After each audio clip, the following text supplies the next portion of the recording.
When Ousmane Dembele arrived at Barcelona in 2017, he was supposed to be the future. He signed for Borussia Dortmund for over £100 million to join Barcelona. He was brought in as one of the key players expected to help Barcelona move from the shocking departure of Neymar Jr. The pressure was enormous, but so was the excitement. Dembele had everything: electric pace, incredible dribbling, the rare ability to use both feet naturally, the talent to become one of the best wingers in the world. Barcelona believed that they had found a superstar, but from the very beginning, things didn't go to plan. Just weeks after arriving, Dembele suffered a major injury. It was the first of many.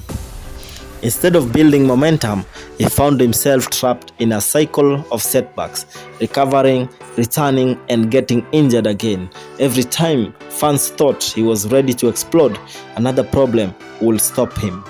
And with every injury came more criticism. Reports began to surface about concerns over his professionalism, late arrivals, poor sleep habits, question about discipline. Whether all of it was fair or exaggerated, the public image was starting to shift. The wonder kid of Barcelona had invested in was becoming a frustration, and that frustration wasn't only from fans. Inside the club, expectations remained sky high.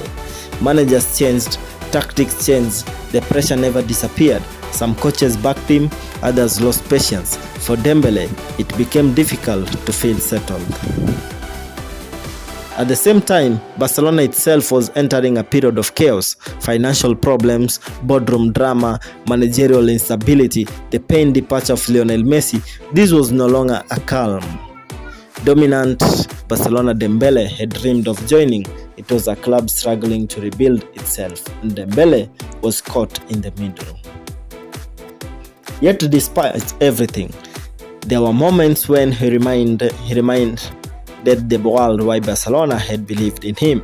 Brilliant assists, game-changing runs, moment of pure unpredictability. When fully fit, he could still be breathtaking. Fans wanted to believe, the club wanted to believe, but trust had already begun to fade. Then came the contract saga. As the Dembele deal approached its end, negotiations became tense.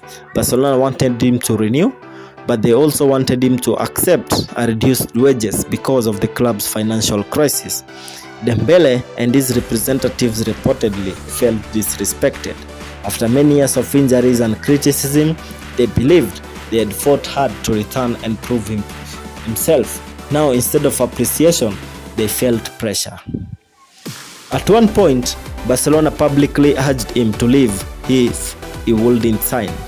That moment changed everything.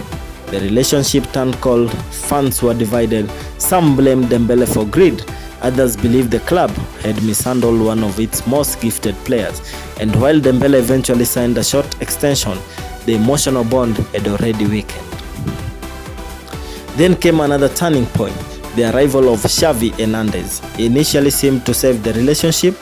Xavi trusted him, defended him, built part of the attack around him. For a moment, it felt like Dembele had finally found pace at Barcelona, but perhaps it was too late. The years of injuries, criticism, pressure instantly had taken their toll. By 2023, Dembele made the decision to leave. He joined Paris Saint-Germain in France. For many Barcelona fans, it felt unfinished. They had seen flashes of greatness.